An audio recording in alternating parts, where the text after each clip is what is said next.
In good old Wolverhampton. Wolverhampton! Shut up, Dean.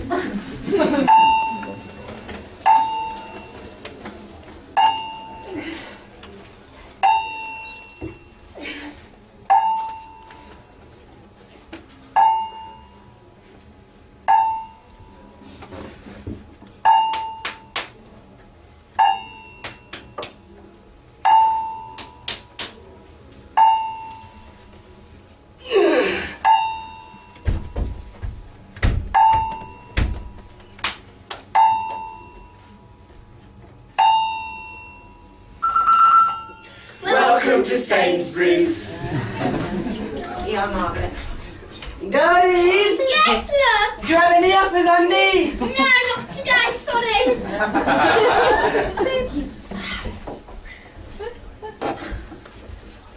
Margaret! Margaret! Yes, could you come here a second, love? The scanner's not working. Hang on a minute. Beep. It's working now, Margaret. Beep. Beep. Alright, that's enough. Let's get back to the story. Beep.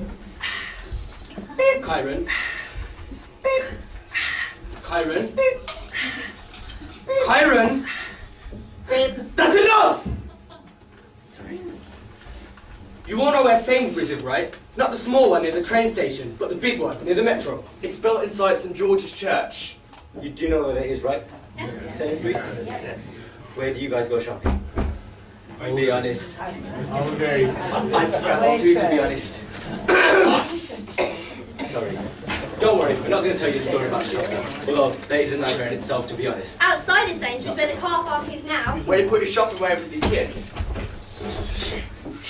Or take a trolley. There was a graveyard. The graveyard was built in the 1800s and was used to bury those who died of cholera. It was also used to bury those who died in the workhouse.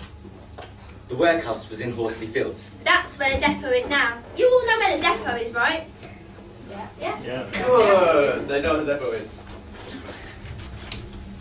Right. Well, every caretaker, women that were in the workhouses in Wolverhampton generally did laundry work. Oh, they also had to sew some uniforms, along with picking some oakum. Huh? Dean, what's oakum? Oh, oakum is a long rope. It's generally knotted, and the workers had to unpick it with their bare hands every day. Oh, I forgot to mention, it really hurt! People were confined into small cells and treated like dirt. They were fed a thick grey porridge. They came to call it slop. Payback. Every workhouse was assigned a caretaker. The one in Wolverhampton was called Joseph. He was old, grouchy, he wore the same trench coat, and he carried the same lantern. He also walked with a limp. What the hell are you doing? The inmates who had been there for a while were familiar with him. They called him Old Man Joe. Old Man Joe. Old Man Joe. Old Man Joe. Old Man Joe. Old Man Joe. Old Man Joe had been working there for over 30 years and hated everybody in the workhouse. Every night at 8 o'clock. He would go to their cells, unlock the door, slide some food in, and then leave them there for the night. He watched over them as they worked to make sure nothing went missing. It was Old Man Joe who was in charge of the burials. So, if an inmate passed, he carried out a set routine. He would ring the bell 3 times. Then, he would put the body into the coffin. Go into his office and sign the death certificate. He would come back and put the nails into the coffin, one by one. One by one. One by one. Then, he would lift the coffin and place it onto the back of the wagon, which he would take down to the graveyard and bury it 6 feet under. One night, as he was locking the cells, his eyes fell on her. She was beautiful. Despite her rags, she still looked stunning. She looked at him and she blushed. Victoria. He gave her that look. So some of you guys in the audience know what look I'm talking about. You know what I'm talking about? Look you give a girl when you... Hey! Joseph felt a warm feeling. It was spreading. Spreading through love! Through his heart. So I was about to say. Joseph couldn't get Victoria out of his mind. He grinned Ear to ear. every time he saw her. For the next few weeks, Old Man Joe gave Victoria just that little bit of extra food and drink every night. And he looked at her with that same grin. From ear to ear. He grew lustful for her, and she knew she could use this to her advantage. And I did. I knew I had him wrapped round my little finger. She strung him along for months, spending evenings with him. What do you mean? It means that... Let's not go into too much detail about that. I hated life in the workhouse, and I promised myself whatever chance I would get, I'd take it. Victoria spoke to Joseph, and she fed him dreams about the two of them and a future together. Just think, Joe.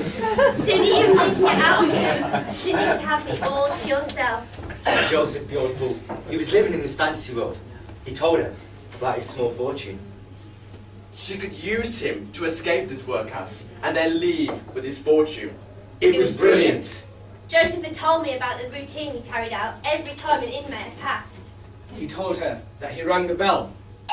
3 times. Then he would put that body into the coffin. Go into his office and sign the certificate. He would come back and put the nails into the coffin, one by one. One by one. 1 by 1. Then he would lift the coffin and place it onto the back of the wagon, which he took down to the graveyard and buried. And this is where Victoria's plan came into it all. She devised the perfect escape plan with Joseph's help. They would wait until they heard the bell ring. Which had meant that someone had passed. Then she would pick the lock of her cell and head down to the coffin. And while Joseph was in his office signing the death certificate, she would climb in with the body and draw the lid shut. Joseph would return to put the nails in. Then he would take the coffin to the graveyard, bury it, and leave. Where later that night, Joseph would return, dig her up, and save her. He knew it was a little risky, but after a little persuasion, he agreed. But she still needed those keys. After a Pleasant evening. Victoria took the keys and headed for the door. She stopped, looked over her shoulder at Joseph. And she saw that same grin on his face. From ear to ear. Later that night, they heard the bell ring. Victoria had been waiting for what seemed like years for this plan to work. And tonight, it finally would. She snuck off down that hallway. Hoping no one would catch her. And they didn't. As she got to the coffin, knowing the routine, she climbed in the coffin. Feeling the warmth of the body beneath her. She drew the lid shut and waited. She heard the sound of footsteps. She couldn't help but smile. Her plan was finally going to work. She heard the sound of the nails going into the coffin, one by one, and knew that with each nail, she was one step closer to freedom. She then felt the coffin being lifted onto the back of the wagon, where it was taken down to the graveyard, as she felt herself being lowered underground. She knew there would be enough air to last her until later that evening when Joseph would come back and rescue her. She heard the sound of the gravel being shoveled on top of the coffin. I couldn't help it. I knew I was moments away from my freedom. As time went by, she became curious to see which poor soul she lay on top of. And so, she decided to light her only match. She turned around. A familiar face looked back at her. To her horror, she saw that same grin. From ear to ear.